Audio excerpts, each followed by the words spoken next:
Bonjour à tous, j'espère que vous allez bien. Je suis absolument ravie de vous retrouver aujourd'hui dans une nouvelle vidéo, d'autant que je n'ai pas pu vous en faire le week-end dernier puisque j'ai eu une grosse crève qui m'a un petit peu empêchée de tourner une vidéo.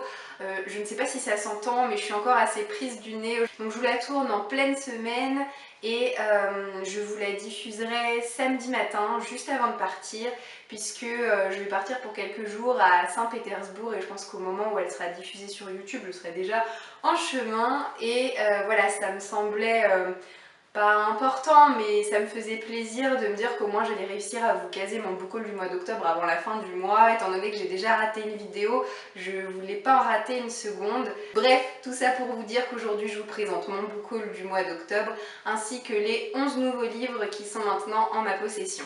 Ce mois-ci, j'ai reçu 2 services presse de la part des éditions Michel Lafon. Ce sont 2 livres que j'ai eu l'occasion de vous présenter en début de mois dans ma sélection de sorties livresques. Je suis absolument ravie d'avoir reçu les deux. Donc le premier, c'est tout simplement le tome 2 de la série Alfie Bloom. Ce tome-ci s'intitule Alfie Bloom et le voleur de talismans et c'est écrit par Gabriel Kent. J'aurai l'occasion de vous en reparler lors d'un prochain update lecture, l'update lecture que je devais vous faire en fait la semaine dernière. Et en tout cas, je vais vous dire en quelques mots de quoi il retourne dans ce livre. On est dans une série fantastique clairement destinée aux plus jeunes. Dans cette histoire, on va suivre le jeune Alfie Bloom qui s'ennuie un petit peu de sa vie, qu'il juge trop monotone jusqu'au jour où il va hériter d'un immense manoir assez étrange ainsi que de pouvoirs d'origine druidique, et ça va être le début de fabuleuses aventures en compagnie de son père, de son cousin et de sa cousine, où il va faire la connaissance de plein de personnages étonnants et je ne vous en dis pas plus, mais en tout cas c'est une série pour la jeunesse que j'apprécie beaucoup. Et le deuxième livre que j'ai reçu de la part des éditions Michel Lafon, c'est Au pays de l'ailleurs, écrit par Tahereh Mafi. Je suis tellement heureuse d'avoir ce livre en ma possession. Je ne l'ai pas encore lu au moment où je vous tourne cette vidéo, mais je pense qu'il ne me fera pas long feu et que je vais l'entamer d'ici quelques jours à peine. De cet auteur, j'ai bien entendu lu sa trilogie Insaisissable qui m'a beaucoup marqué par la qualité de la plume de Tahereh Mafi que j'espère vraiment retrouver dans ce one-shot. En tout cas, tout ce que je peux vous dire de cette histoire, c'est qu'ici l'auteur va nous brosser un univers où la couleur est vraiment prédominante. On va suivre une jeune femme qui s'appelle Alice et qui dénote un petit peu parmi ses semblables étant donné qu'elle a la peau tellement pâle qu'elle en paraît terne. Elle est incolore et elle n'est pas dotée des mêmes capacités que ses congénères, et un beau jour elle va entamer une espèce de quête initiatique puisqu'elle va partir à la recherche de son père qui a disparu. Je pourrais pas vous en dire plus, mais en tout cas je suis tellement impatiente de lire ce livre, j'en attends beaucoup et j'espère ne pas en attendre trop parce que malheureusement quand c'est le cas, parfois on est déçu. Le dernier service presse que j'ai reçu et que j'ai donc à vous présenter aujourd'hui pour ce book haul du mois d'octobre, c'est tadam, Never Never, qui est coécrit par Colleen Hoover et par Taryn Fisher. Donc Taryn Fisher, je ne la connaissais pas, mais c'est une autre auteure de romance américaine. C'est donc un récit écrit à 4 mains et je remercie énormément la maison d'édition Hugo Roman pour l'envoi de ce livre qui sortira en France à compter du 3 novembre, il me semble, donc ça ne serait tardé. Personnellement, je ne vous parlerai même pas du résumé de cette histoire parce que oui, je voulais lire ce livre parce que je veux lire tous les livres de Colleen Hoover. Maintenant, je ne veux même pas savoir de quoi parle ce livre parce que clairement, j'ai tellement pas envie de me faire spoiler. Je crois qu'après le gros spoil que j'ai eu sur Maybe Someday, je ne veux plus entendre parler des retournements de situation qu'il y a dans les livres de Colleen Hoover. Donc je vais y aller hop comme ça en totale découverte et il ne me fera à mon avis pas long feu puisque comme vous pourrez le voir à la caméra, c'est un tout petit livre qui fait à peine 200 pages, donc il va s'agir en fait d'une trilogie composée comme ça de 3 petits livres.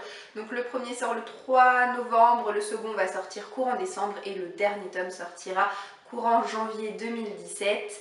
Et je pensais emmener à l'aéroport samedi avec moi Ugly Love pour le lire dans l'avion, mais finalement comme j'ai reçu Never Never, voilà quoi, mon cœur balance, là j'hésite vraiment. Ce mois-ci, j'ai été vraiment gâtée puisque en début de mois, j'ai eu une jolie surprise de trouver un paquet Amazon dans ma boîte aux lettres. Elle m'envoie un texto en me prévenant qu'elle m'avait offert un petit quelque chose, la coquine, et ce petit quelque chose, c'est tout simplement ces deux mangas là. Donc elle m'a offert le tome 3 de Blue Spring Ride ainsi que le tome 9 de Daytime Shooting Star, deux séries de mangas que j'apprécie beaucoup, et dans les deux cas c'est elle qui m'a fait découvrir ces deux séries, et elle sait très bien que j'ai vraiment un problème avec le fait d'acheter des mangas, c'est-à-dire que je trouve ça très cher pour le peu de temps de lecture que ça m'apporte, alors que ben oui, clairement j'adore en lire, même si je vous en parle jamais pendant mes updates lecture parce que oui, un manga c'est bien, mais en même temps c'est tellement vite torché que qu'est-ce que vous voulez que j'argumente sur un manga pendant 3 ou 4 minutes. Au-delà de c'était cool, j'ai passé un super chouette moment de lecture, je peux guère vous en dire plus, mais il n'empêche que je suis tellement contente, ma petite Béa, si tu regardes cette vidéo, je te fais plein de gros bisous et je te remercie une fois de plus de m'aider à poursuivre ces deux séries que j'apprécie beaucoup, même si tu le sais, ma préférence va clairement à Daytime Shooting Star. J'ai eu une jolie surprise il y a quelques jours à peine de la part de mon mari qui est revenu de chez Cultura, et pas avec les mains vides puisqu'il m'a offert 2 livres, oui 2 livres, je suis trop contente. Donc le premier de ces 2 livres c'est tout simplement A Light, écrit par Scott Sigler et qui est sorti aux éditions Lumen, il me semble, en septembre, donc ça fait pas très longtemps en tout cas.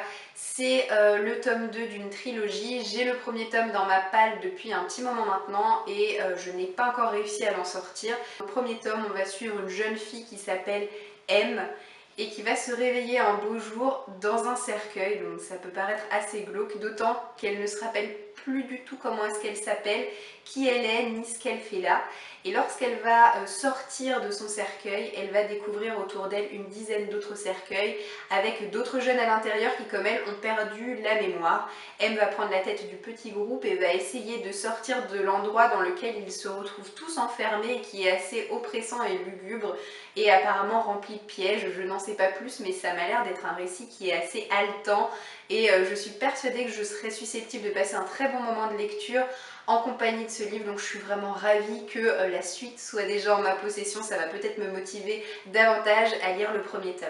Et l'autre livre qu'il m'a offert et qui m'emplit de joie, c'est Six of Crows, écrit par Les, alors je ne sais pas si ça se prononce comme ça, moi je le prononcerais Les Bardugo.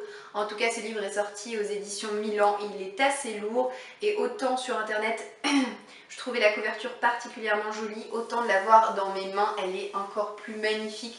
Le toucher de la couverture est hyper velouté, enfin voilà, je sais, en rentrant dans des considérations hyper pointues. En même temps, faut pas trop m'en demander. Il est 19h13, je rentre du bureau et voilà, si j'ai envie de vous parler de la couverture de ce livre, je vous parle de la couverture de ce livre et de son toucher qui est tout doux sous mes doigts.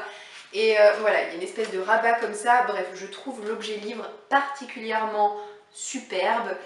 Ce que je peux vous dire de cette histoire, c'est qu'auparavant, il y a eu une trilogie écrite par la même auteure qui s'appelle Grisha, qui avait commencé à être traduite en français. Le premier tome est sorti et puis finalement, a priori, ça n'a pas dû super bien marcher puisque la suite n'est jamais parue. Et là, Six of Crows, qui a été traduit en français, a rencontré un énorme succès à sa sortie. Donc on peut espérer que cette fois, la suite sera au rendez-vous. En tout cas, on est dans le même univers, mais les deux histoires peuvent se lire vraiment indépendamment les unes des autres et suivre un homme qui s'appelle Kaz, qui va être embauché pour mener à bien une mission très dangereuse et extrêmement périlleuse avec une équipe, donc une espèce de gang composé de membres d'élite qui ont tous des capacités physiques, voire psychologiques, psychiques, tout ce que vous voulez en hic. Tous vraiment très puissants et voilà, ils vont devoir mener à bien cette mission. Je n'en sais vraiment pas plus, je ne veux pas en savoir plus, mais rien que ça en fait, ça me semble déjà très prometteur. Ça m'a l'air d'être un récit assez sombre et bourré d'action, en tout cas c'est ce que je m'imagine dans ma tête et j'espère passer un formidable moment de lecture en compagnie de ce livre. Je passe maintenant à la partie achat de ce book haul. Vous allez voir que j'ai vraiment été raisonnable au mois d'octobre puisque je me suis simplement acheté 4 livres. Le premier de ces 4 livres que je me suis acheté dès les premiers jours du mois d'octobre, ça a été cette énorme brique là publiée chez Gallimard Jeunesse et écrit par Alison Goodman. Donc c'est le premier tome de la série Lady Hélène, le club des mauvais jours. J'avoue que oui, superficielle comme je suis, bien sûr, j'ai été attirée dans un premier temps par cette sublime couverture. Ensuite, je me suis penchée sur le résumé et de savoir que ça se passe au 19e siècle à Londres dans une ambiance clairement victorienne. Je me suis dit que oui, ça serait susceptible de me plaire. Ajoutons à ça une espèce de club un petit peu secret et un aspect fantastique pas encore très bien déterminé. Et oui, voilà, j'étais super intriguée, m'en a pas fallu plus. Alors j'ai vu tomber quelques avis sur ce livre puisqu'il est sorti, il me semble, à la fin du mois d'août. Soit je suis tombée sur des avis hyper élogieux, soit au contraire je suis tombée sur des avis franchement plus mitigés, où ce qui revenait le plus souvent c'est le fait qu'il y ait des longueurs. J'espère ne pas ressentir ce phénomène là parce que je suis assez sensible à tout ce qui est longueur, enfin moi dès que je m'ennuie c'est un petit peu dramatique. Mais j'ai vraiment très envie de me faire ma propre opinion et puis comme ce livre me tentait énormément, et ben voilà, je me suis dit allez, toi je t'embarque et puis pour une fois que je trouve un livre en librairie et que je suis pas entre guillemets obligée de l'acheter sur internet, en particulier sur Amazon, j'allais pas bouder mon plaisir. Je me suis également acheté le premier tome d'une trilogie sortie il y a un petit moment maintenant aux éditions 10-18. Il s'agit de Dernier meurtre avant la fin du monde. C'est écrit par Ben H. Winters. C'est un récit qui me tentait énormément et qui était dans ma wishlist depuis des mois et des mois. À chaque fois, chaque mois, je le voyais et j'achetais d'autres livres à la place. Et là, je me suis dit que non, allez, il fallait sauter le pas, d'autant que cette histoire me tente énormément. Pour vous la faire courte, un astéroïde va percuter la planète Terre dans 6 mois et dans 6 mois l'humanité sera éradiquée. Donc tout le monde se prépare à l'apocalypse, tout le monde se prépare à la fin du monde et c'est cette ambiance apocalyptique qui me plaît tant que j'ai vraiment hâte de retrouver dans ce récit. Et la petite originalité c'est qu'on va suivre un flic qui s'appelle Hank. Et là où c'est vraiment la panique à bord, tout le monde se prépare à assurer sa survie, jusqu'au bout, il résoudra ses crimes et jusqu'au bout, il résoudra ses affaires et c'est ces espèces d'enquête policière dans une ambiance pré-apocalyptique que j'ai vraiment très envie de découvrir.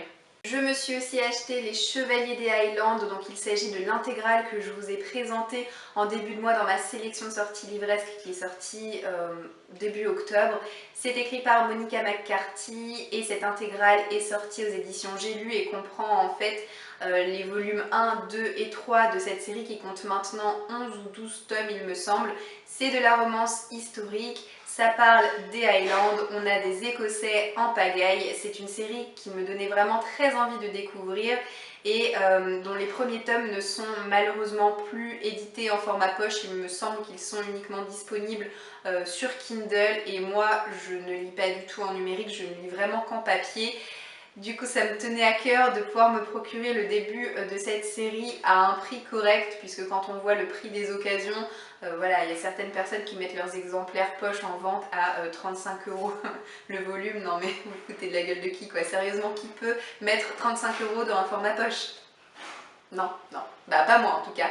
Donc voilà, merci J'ai lu d'avoir fait ces intégrales, j'espère évidemment qu'il y en aura d'autres pour couvrir toute la série. En tout cas, je vais pouvoir découvrir le début de cette saga grâce à cette intégrale-là et j'ai vraiment hâte d'entamer ma lecture. J'espère ne pas être déçue par ce que je vais découvrir, même si je pense que je ne lirai pas ce livre cette année. J'espère bien qu'il passera à la casserole courant 2017. Et le dernier livre que je me suis acheté ce mois-ci provient de la maison d'édition Hugo Roman. Il s'agit du premier tome de la trilogie Phénomène The Deal écrit par Elle Kennedy. Je vous parle de trilogie Phénomène parce que ces derniers mois j'ai tellement entendu parler de cette trilogie et Dieu sait qu'au départ j'étais pas du tout tentée pour me la procurer. Il faut dire que la couverture avec ce torse de mec ne m'attirait absolument pas, mais j'ai des copines blogueuses qui ont lu ce livre et qui sont vraiment tombée sous le charme de l'écriture de Elle Kennedy que je me suis dit mais c'est pas possible. Faut pas que je reste sur mes a priori, faut pas que je reste à ça parce qu'en dépit du fait que l'histoire dont je vais vous parler dans un instant paraît absolument cliché, tout le monde a l'air de s'accorder à dire que ce livre est une bombe. Du coup je me suis dit bon, j'ai l'impression de passer à côté de quelque chose, là il va falloir y remédier. Dans cette histoire on va donc suivre les personnages de Anna et Gareth qui sont tous les deux scolarisés dans le même établissement. Anna c'est un petit peu le cliché de la très bonne élève, tandis que Gareth lui c'est un grand sportif puisqu'il est champion de hockey et les deux vont passer un accord. Anna va donner des cours particuliers à Gareth pour qu'il puisse réussir dans ses études, tandis que Gareth va s'engager à lui arranger un petit peu une histoire avec le quarterback de son équipe. Si tout le monde a aimé, je me dis que franchement il n'y a aucune raison pour que ce soit pas mon cas. Beaucoup, elle est maintenant terminée. J'espère que cette vidéo vous aura plu en dépit du fait que ben oui, j'ai toujours la voix un petit peu nasale, ça doit pas être super agréable à entendre. Et voilà, désolée pour mon apparence écharpe machin là, je sais que c'est pas très reluisant, mais voilà, un soir en semaine à 19h30, faut pas trop m'en demander non plus. Mais quoi qu'il en soit, j'espère que vous aurez quand même pris plaisir à regarder cette vidéo, tout comme moi je prends plaisir à chaque fois à vous les tourner véritablement. N'hésitez pas à me dire si nous avons ce mois-ci quelques livres en commun, si vous en avez lu certains et si oui, ce que vous en avez pensé. Je vous souhaite de passer une très bonne journée et je vous dis à très bientôt dans une prochaine vidéo. Ciao ciao! Coucou, est-ce que tu as quelque chose à ajouter? Non, j'ai tout dit. J'ai tout dit. Bon bah tu vas aller manger alors. Gros bisous.